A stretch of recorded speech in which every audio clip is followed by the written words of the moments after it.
Wahai habaib muasal Yaman, yang ngeyel ngaku jadi turunan baginda Nabi Rasul pilihan, padahal nasab tak tersambungkan.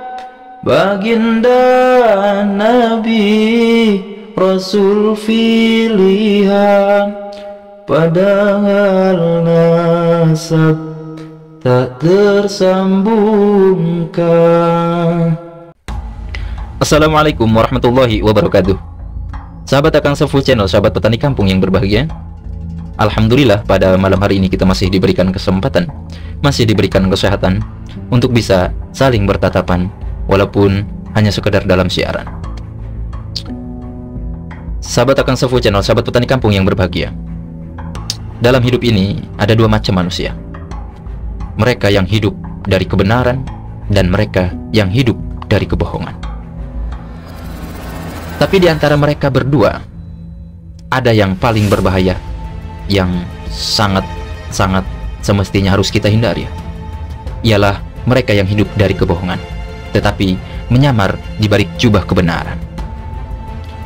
Dan itulah yang terjadi hari ini di tengah masyarakat muslim, di tengah umat Nabi Muhammad SAW.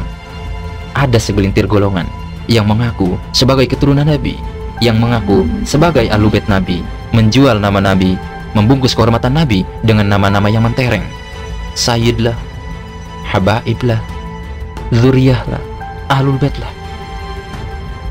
Tapi ketika kita meminta bukti, ketika kita meminta sanad nasab yang sahih, ketika kita mengajak mereka untuk duduk bersama membuktikan bahwa mereka benar-benar cucu Nabi, apa yang mereka tanggapi? Apa tanggapan daripada mereka? Apa jawaban mereka? Apa tingkahnya mereka? Apa yang dilakukan oleh mereka? Mereka justru menghindar, pemirsa. Mereka justru memutar balikan fakta. Mereka menyerang pribadi ulama yang berani mengungkap kebenaran. Mereka membalasnya dengan framing, bukan dalil, bukan hujah, bukan argumentasi. Mereka membalasnya dengan cacian, fitnahan, bukan dengan kajian. Sahabat Akang Sefu Channel, sahabat petani kampung yang berbahagia, disinilah letak persoalannya. Kita sedang menghadapi fenomena penipuan sejarah yang dibungkus dengan kesucian. Kita sedang menyaksikan bagaimana umat ini dikendalikan oleh kultus darah Yaman, oleh keturunan yang tidak terbukti, oleh nasab yang ketika dikaji justru terbongkar kepalsuannya. Dan salah satu tokoh besar yang hari ini menjadi sasaran mereka ialah bukan karena salah, tetapi karena berani berkata benar. Ia adalah Kiai Haji Ihmaduddin Utsman Al-Bantani. Beliau meneliti, bukan menuduh. Beliau menyusun riset, bukan mengarang cerita. Beliau membaca dokumen, kitab nasab, manuskrip, catatan silsilah dari negara asalnya mereka, entah itu mungkin dari Hadramaut, Yaman, hingga Nusantara ini. Bukan menyebar hoax. Tapi apa yang beliau dapatkan? Beliau difitnah, beliau dilabeli munafik, beliau dilabeli kafir, beliau diancam, beliau dicaci maki, ujaran kebencian, beliau dibunuh karakternya, pencemaran nama baik. Kenapa demikian? Karena beliau berani membuka kenyataan yang selama ini dikubur dalam-dalam, bahwa klaim Habaib Ba'alwi adalah dzurriyyah Nabi adalah klaim yang tidak terbukti secara ilmiah, tidak valid secara nasab, tidak bisa dipertanggungjawabkan secara syar'i. Padahal ulama menyatakan bahwasanya la yajuzul iddia lin nasabi syarifi illa bibayyinatin qati'ah aw syuhratin mustafidatin tsabitah. Bahwasanya tidak boleh seseorang mengaku-ngaku sebagai dzurriyyah Nabi kecuali dengan bukti yang pasti, yang qat'i, atau syuhrah, yakni ketenaran yang terbukti secara mutawatir. Apakah para Habib Ba'alwi punya sanad nasab yang mutasil? Tidak, pemirsa. Apakah mereka punya ijazah nasab dari lembaga-lembaga ahli yang memang diakui nasabnya itu terpercaya? Tidak. Apakah mereka bersedia diuji di publik untuk memverifikasi jalur nasabnya dari bawah hingga ke atas? Tidak.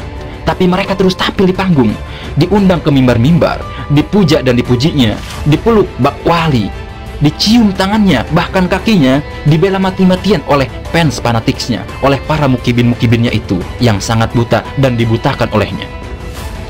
Dan sangat yang paling menyedihkan, ialah mereka membiarkan umat terjebak dalam kebohongan yang diwariskan turun-temurun. Lalu pertanyaannya, kenapa para habaib Ba'alwi tidak pernah mau mengaku bahwa mereka bukanlah keturunan Nabi? Di sini letak jawabannya. Akan saya beberkan. Tapi sebelum itu kita merokok dulu.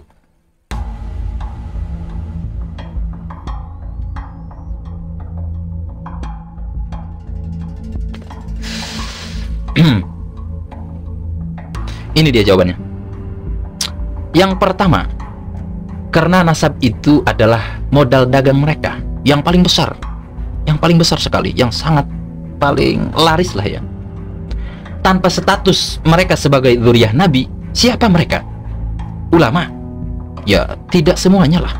Bahkan yang jadi ulama dari kalangan mereka itu minoritas kecil sekali dibandingkan dengan ulama-ulama Nusantara, ulama-ulama kita, ulama-ulama dari para wali songo gitu ya. Apakah mereka mursyid? Tidak. Fuqaha? Tidak sekali. Banyak yang tak paham kitab kuning bahkan kan. Sekelas oratornya, sekelas imam besarnya saja tak paham kitab kuning. Sekelas panglimanya saja itu siapa, Bahar Smith, itu tidak paham kitab kuning, baca kitab aja kebalik. Tapi karena apa mereka bisa setinggi itu, bisa sefenomenal itu? Karena ada stempel Habib, stempel dzurriyyat Nabi, cucu Nabi. Maka semua pintu terbuka. Majelis taklim lah, pintu politik, jabatan di ormas, bisnis dakwah, bahkan ya donasi yang tak terhingga karena mereka mengaku sebagai dzurriyyah Nabi. Mereka hidup dari status hidup dari klaim, dan klaim itu hidup dari kebodohan umat. Nah, itu yang pertama. Kemudian yang kedua, karena kebenaran akan menghapus warisan keistimewaan yang mereka nikmati selama ini. Nah, kita main analogi. Nah, jika mereka mengaku bukan dzurriyyah Nabi, maka tak ada lagi yang mencium tangannya otomatis, bahkan kakinya, bahkan lutut-lutut di hadapan mereka. Tak ada lagi glorifikasi yang tak berdasar. Tak ada lagi keistimewaan, keistimewaan lebih di atas kiai, di atas ulama, di atas ustadz, di atas gus-gus yang ada di Nusantara ini. Selama ini kan mereka merasa lebih tinggi kan daripada kiai, daripada ulama Nusantara. Akan tetapi setelah terbongkarnya, jika mereka mengaku sebagai dzurriyyah Nabi, mereka akan jadi manusia biasa seperti biasa-biasa sederajat ya masyarakat awam pada umumnya. Karena mereka bukan ulama, bukan kiai kan. Nah, padahal selama ini diperlakukannya mereka itu bak Tuhan kecil di Nusantara ini. Maka mereka lebih memilih berbohong sepanjang hidupnya daripada sampai turun harga dirinya, daripada turun derajatnya, daripada mengakui fakta dan kehilangan kehormatan duniawinya. Itu yang kedua.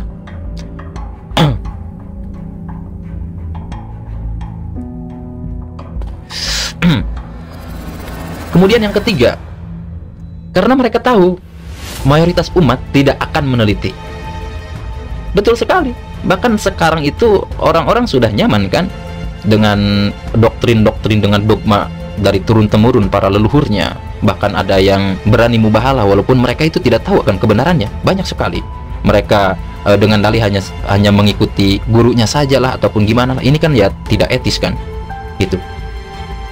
Nah, umat kita lebih suka ikut tren ketimbang berpikir. Lebih suka ikut-ikutan ketimbang menganalisis. Lebih suka menyembah keturunan Nabi palsu ketimbang belajar tentang Nabi itu sendiri.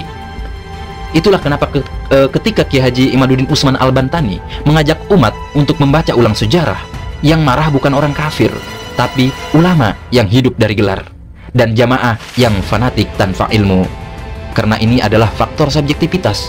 Ada karena mungkin dia punya menantu habaib, atau relasi bisnisnya dengan habaib, atau mungkin mereka hidup di ketiak habaib karena memproklamirkan, mempromosikan habaib sebagai cucu Nabi, sehingga mereka mengangkat si cucu Nabi yang disangkakannya itu terangkat pula derajatnya, sehingga mudah memanipulasi umat juga.